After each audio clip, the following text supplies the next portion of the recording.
Bismillahirrahmanirrahim. Assalamualaikum warahmatullahi wabarakatuh. Alhamdulillahirrahmanirrahim. Wassalatu wassalamu ala rasulillah Muhammad bin Abdullah wa ala alihi washabihi ajmain. Amma ba'd. Selamat pagi guys. Kali ini kita akan bikin vlog kita perjalanan kita dari Kemayoran ke Condet. Langsung aja guys, kita ke TKP. Nikmati videonya, enjoy. Oh ya guys, di setiap negara, para pengendara kendaraan bermotor diwajibkan mematuhi lalu lintas aturan yang telah ditetapkan oleh undang-undang yang berlaku. Khusus bagi umat muslim, ajaran Islam juga ternyata mengatur tata cara dan adab berkendaraan yang tentunya berlaku secara universal. Syekh Abdul Aziz bin Fathi As-Sayyid Nada dalam Mausul Adabul fil Islamiyah memaparkan adab-adab berkendara yang perlu dipatuhi oleh seorang muslim.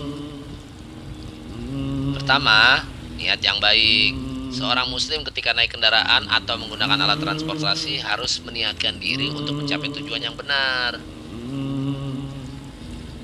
Di antaranya untuk menyambung tali silaturahim, mencari nafkah, ziarah karena Allah. Selain itu, juga berniat untuk berlaku baik terhadap kendaraan yang dinaiki sesuai dengan syariat Allah Subhanahu wa taala. Kedua, mengakui nikmat Allah taala. Ketika sedang mengendarai kendaraan ataupun setelahnya, hendaknya seorang hamba mengakui limpahan nikmat yang diberikan kepadanya. Sebab berkat kendaraan yang dianugerahkan Allah Subhanahu wa taala itu, seseorang bisa menghemat waktu dan tenaga untuk sampai di tujuannya. Ketiga, memilih kendaraan yang cocok untuk perjalanan. Ajaran Islam sangat memperhatikan keselamatan kenyamanan. Karena itu, seorang muslim hendaknya memilih kendaraan yang paling bermanfaat dan cocok untuk mencapai tujuan. Keempat, mempersiapkan alat transportasi. Setiap muslim yang hendak bepergian hendaknya mempersiapkan alat transportasi yang akan digunakan jika kendaraan tersebut milik pribadi. Agar sebelum digunakan, kendaraan diperiksa mesinnya, bahan bakarnya, ondrilnya, spare partnya, dan lain sebagainya. Kalau di zaman dahulu, kendaraan berupa hewan tunggangan, hendaknya diperiksa kesehatan dan kekuatannya. Yang kelima, yaitu doa berkendaraan. Saat akan menaiki kendaraan, seorang muslim tak boleh lupa berdoa. Hendaknya seseorang berdoa dengan zikir yang sahih dari Nabi Shallallahu Alaihi Wasallam ketika menaiki kendaraan.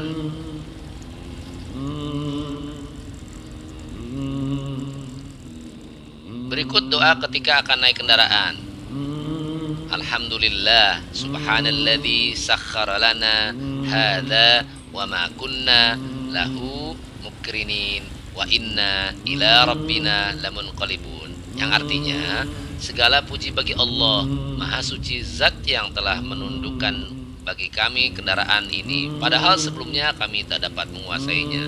Sesungguhnya kepada Rabblah kami akan kembali. Keenam, tak membebani kendaraan dengan beban yang melampaui kapasitas. Seringkali kita melihat saat mudik lebaran atau mencari nafkah, begitu banyak orang yang mudik dengan sepeda motor membawa beban yang melampaui batas. Maka disarankan agar seseorang tak membebani kendaraannya melebihi kapasitas, karena bisa mengakibatkan kendaraan mogok atau bahkan kecelakaan. Ketujuh, yaitu zikir safar. Saat berkendaraan, hendaknya seorang muslim tetap ingat kepada Allah dengan cara berzikir. Saat kendaraan melaju, Syekh Sayyid Nada menyarankan agar seorang muslim membaca doa yang diriwayatkan dari Nabi Shallallahu Alaihi Wasallam. Ya Allah, sesungguhnya kami memohon kepadamu kebaikan dan takwa dalam perjalanan ini. Kami memohon kepadamu perbuatan yang membuatmu ridho. Ya Allah, mudahkanlah perjalanan kami ini dan jadikanlah perjalanan yang jauh ini seolah-olah dekat. Ya Allah, Engkaulah teman dalam perjalanan dan yang menjaga keluargaku. Ya Allah, aku berlindung kepadamu dari perjalanan yang berat, pemandangan yang buruk, serta musibah yang menimpa harta dan keluarga. Hadis riwayat Muslim 1342 dari Ibnu Umar. Kedelapan, memperhatikan rambu-rambu keselamatan. Keselamatan merupakan hal yang perlu diperhatikan. Saat berkendaraan, penting untuk mengikuti aturan dan rambu-rambu keselamatan. Misalnya, mengenakan sabuk pengaman, menggunakan helm bagi pengendaraan sepeda bermotor, dan lain sebagainya. Kesembilan, memberi hak kendaraan untuk beristirahat. Kendaraan, baik dari hewan maupun kendaraan biasa, membutuhkan waktu untuk beristirahat ketika menempuh perjalanan jauh. Hewan tunggangan perlu istirahat untuk minum serta makan dan menambatkan di tempat yang teduh. Bahkan mobil sekalipun membutuhkan istirahat setiap beberapa jam untuk memeriksa bahan bakar, air, mendinginkan mesin, dan lainnya, sehingga kendaraan bisa mengantarkan kita ke tempat tujuan. Dan yang terakhir, ke-10, berzikir ketika melewati jalan mendaki dan menurun. Diriwayatkan dari Jabir radhiyallahu an, ia berkata, apabila melewati jalan mendaki, kami bertakbir, dan apabila melewati jalan menurun, kami bertasbih. Hadis riwayat Bukhari. Begitulah ajaran Islam mengatur kita tata cara berkendaraan. Semoga yang sedikit ini bermanfaat.